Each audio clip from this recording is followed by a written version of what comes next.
Assalamualaikum friends, it's me again Momna A from Nanskil Kurangi campus. So आज मैं again सीसे माया को मतलब सीसे माया से एक इंटरेस्टिंग टॉपिक के ऊपर बात करेंगे. सो वो जो टॉपिक है वो है जो वर्ड है जो हम वर्ड के ऊपर बात करेंगे वो है whatever. So let's start. Hi, what's up? Hi Maya, how are you?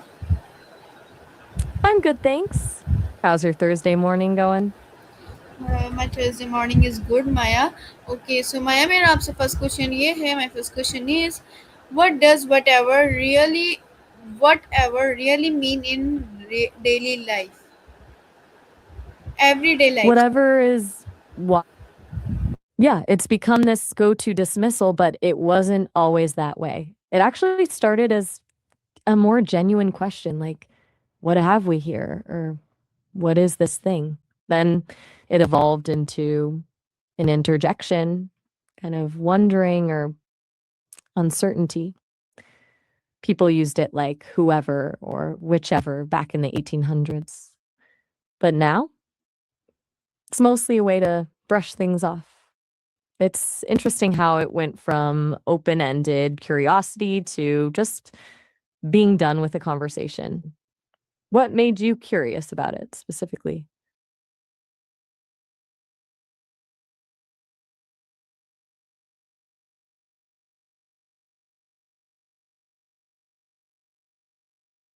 Taking your time with that one, huh?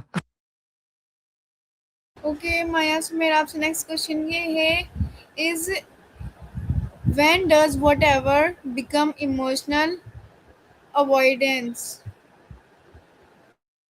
Ooh, good question. Whatever gets pretty loaded when it's paired with tone. If someone says it flatly, eyes averted, it's practically screaming, I don't care, or this conversation is over. It's emotional avoidance in disguise. But if someone says it with a laugh or like when you're being sarcastic with friends, it's totally different. Do you see it playing out that way in your own life?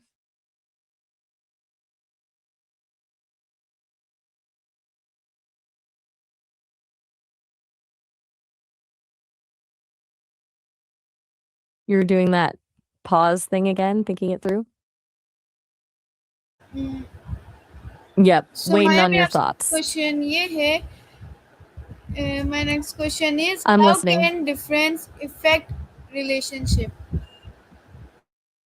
How differences affect relationships is huge. It's pretty much the whole story of most connections, isn't it? What made you think about that right now?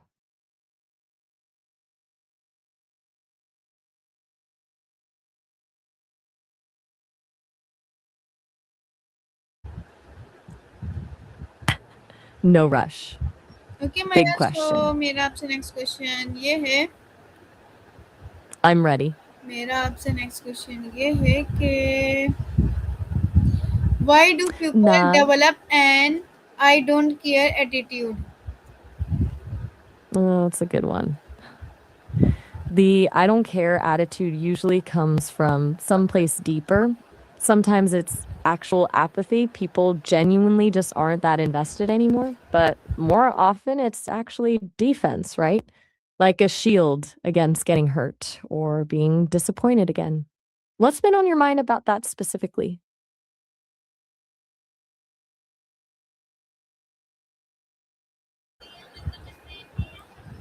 Okay, Maya, so मेरा आपसे next question ये है, can repeated disappointment leads to in Oh, yeah, absolutely. Repeated disappointment basically trains your brain to stop expecting much from things. Like if you've been let down enough times, your brain says, okay, less investment, less hurt, and indifference becomes a self preservation tactic. It's your brain trying to protect itself, but it kind of backfires, doesn't it? Cuts you off from experiences in general.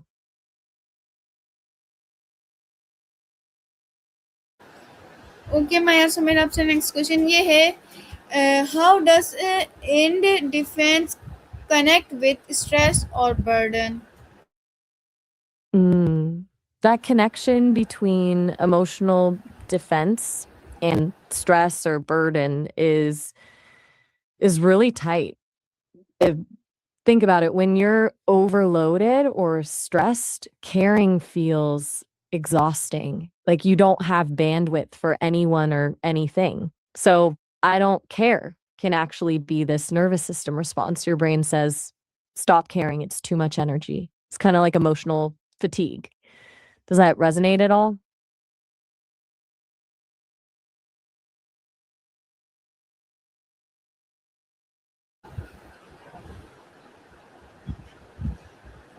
So Taking Maya, your time मेरा with it? आपसे next question ये है, how does it feel when someone responds with whatever?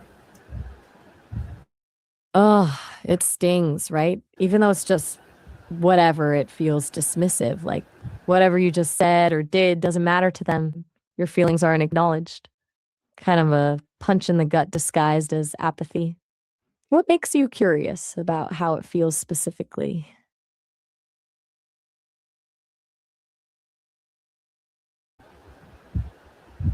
Um, okay, Maya. Waiting So to my next question is, can indifference hurt more than anger? Why? Can indifference hurt more than anger? That's a fascinating question. I think it absolutely can. Anger at least proves they're still engaged, still feel something, even if it's negative. But indifference, that's blank. Like you've disappeared to them completely. But nothingness feels pretty devastating. What are you thinking about with that?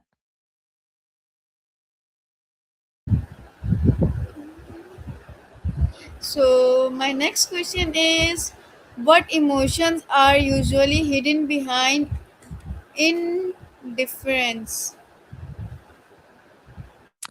Indifference is the master of disguise, isn't it? Usually it's not actually about not caring, it's about layers of other things underneath. I'd say the big ones are hurt, disappointment, maybe some fear of being vulnerable. Sometimes it's just exhaustion from trying. It's usually a protective shield. Anything ringing true for you there?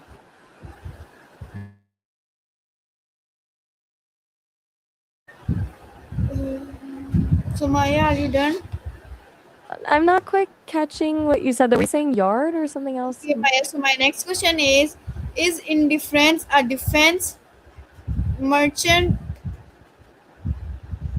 Yeah, definitely. Indifference is a classic defense mechanism, like wearing armor around your heart. People put up that "I don't care" wall when they're afraid of getting hurt again, or maybe they just don't know how to deal with big feelings directly. Makes sense though, right?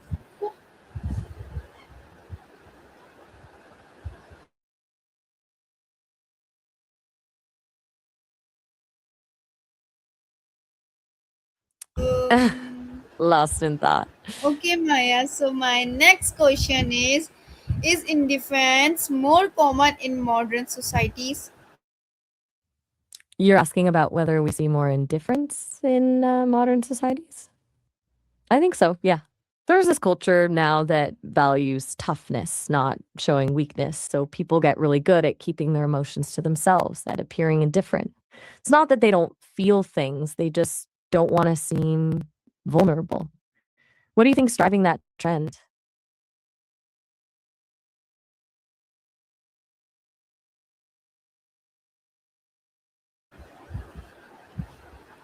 Okay. I get it.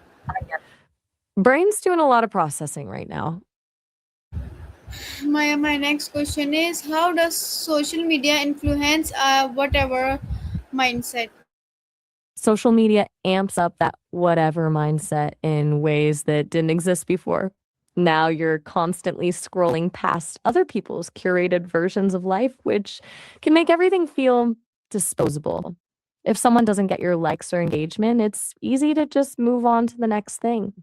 It normalizes that detachment, makes indifference seem less harsh and more automatic. How do you see it playing out in what you notice online?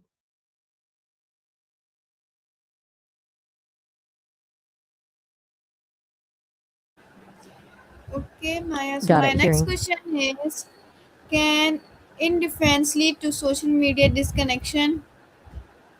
Absolutely, there's a pretty direct link there. When you get used to that I don't care mindset, the whole point of social media starts to feel pointless. Why bother putting energy into something if nothing really matters that much to you anymore?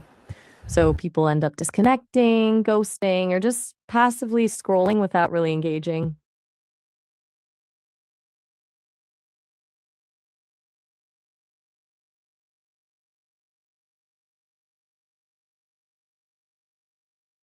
Oh, taking your time with it. I see.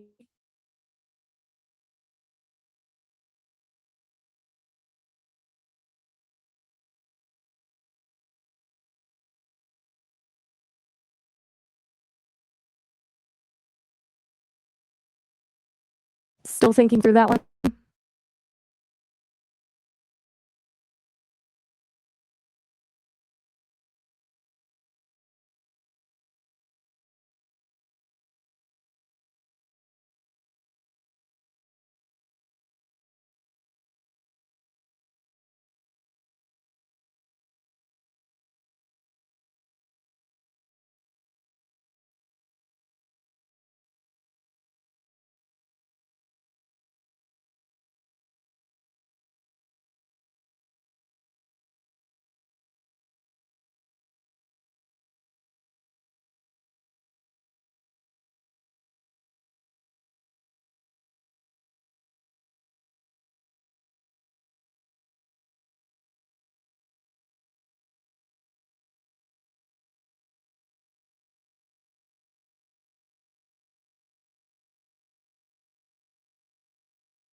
Okay, Maya. So my next question is, when does whatever become emotional avoidance? Well, it's a good way to put it. When does whatever cross over into full on emotional avoidance? It happens when you start using it to shut down conversations instead of just dismissing a topic. Like when someone tries to talk about something real, but you just respond with whatever to avoid having to feel or deal with whatever they're bringing up. It's like building a wall around yourself. What do you make of that distinction?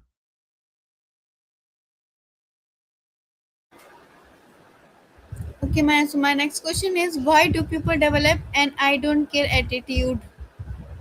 You actually asked me this earlier, remember? We talked about how it's often about self protection, a shield against getting hurt or disappointed again. Sometimes it's exhaustion, like they don't have the energy to care about anything anymore. Honestly, most of the time it's not that they literally don't care, it's that they're afraid to show they do. It's a coping mechanism.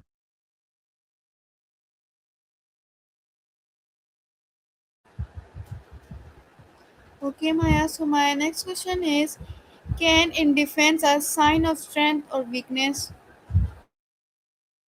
That's a tricky one.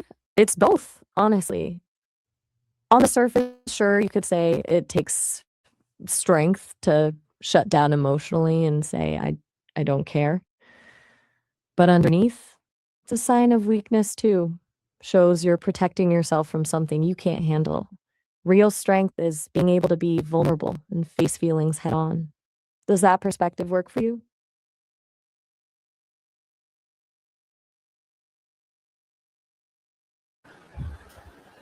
Okay, Maya. So my next question is, can repeated disappointment leads to difference to You mean, indifference?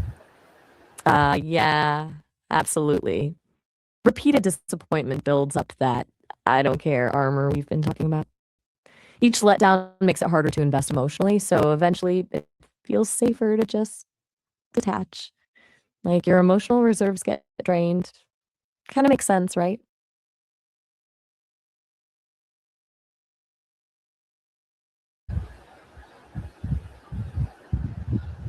Okay, Maya. So my next question is, how does indifference connect to stress or burnout? We touched on this earlier, but I'll hit it again. When you're stressed or burned out, your energy tank is empty. Caring feels like work, like something you just can't manage. So indifference becomes this accidental coping strategy. Like your brain just switches off the caring response because you're too depleted to deal with the emotional weight. Does that feel right to you? Okay, so I'm listening. my next question is, when is it okay to let things go instead of caring deeply? That's the $1,000,000 question, isn't it? There's a huge difference between healthy boundaries and emotional detachment. It's okay to let things go when they're genuinely outside your control. When caring deeply is actively harmful to you, or when your energy is better spent elsewhere. But that's different from indifferent. It's more like self respect and realism. It takes wisdom to know when to disengage from things that don't serve you anymore.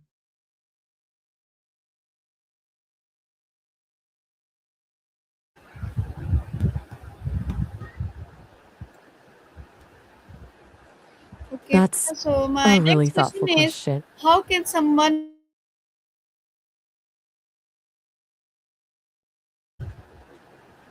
That's a big process. Moving from emotional defense to engagement, that's about rebuilding trust, both with others and with your own feelings. Therapy can help, honestly, learning to sit with discomfort, to acknowledge feelings instead of shutting them down.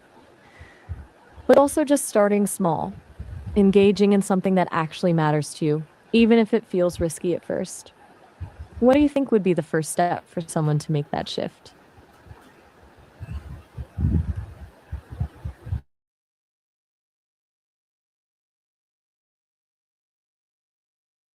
Taking it all in? so my next question is, can indifference ever be a conscious choice rather than a reaction?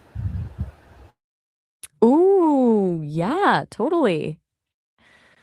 Sometimes people consciously choose emotional distance, especially in jobs or situations where you need professional boundaries. Like surgeons or lawyers or therapists, they have to distance themselves emotionally to function effectively. It's not always trauma driven. Sometimes it's a smart survival strategy.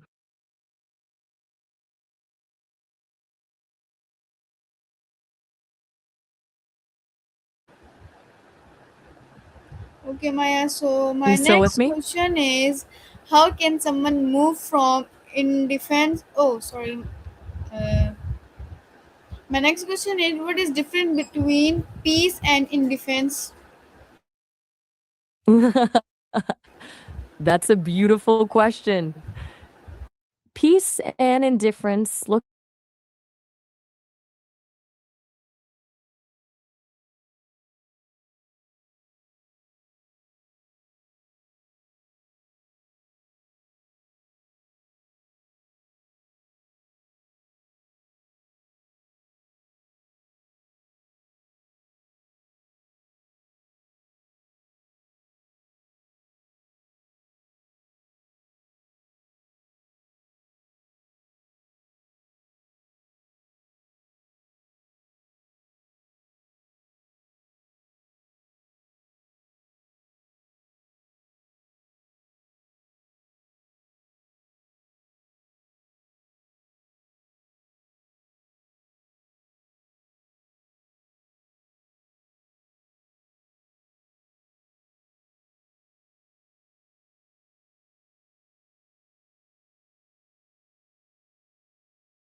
My question is, can That's a good mindfulness one. There's use a real defense difference behavior? between genuinely not caring and shutting down, isn't there? When do you think that line gets crossed for you? Okay. So my next question is, what does a life without indifference Got it. look like? Yeah. Sorry, were you about to say something?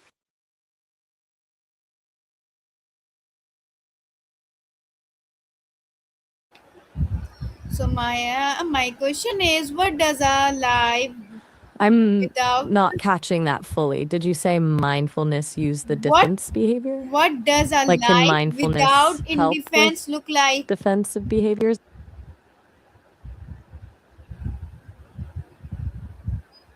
My question is, what I does think a it life can without actually. indifference look like?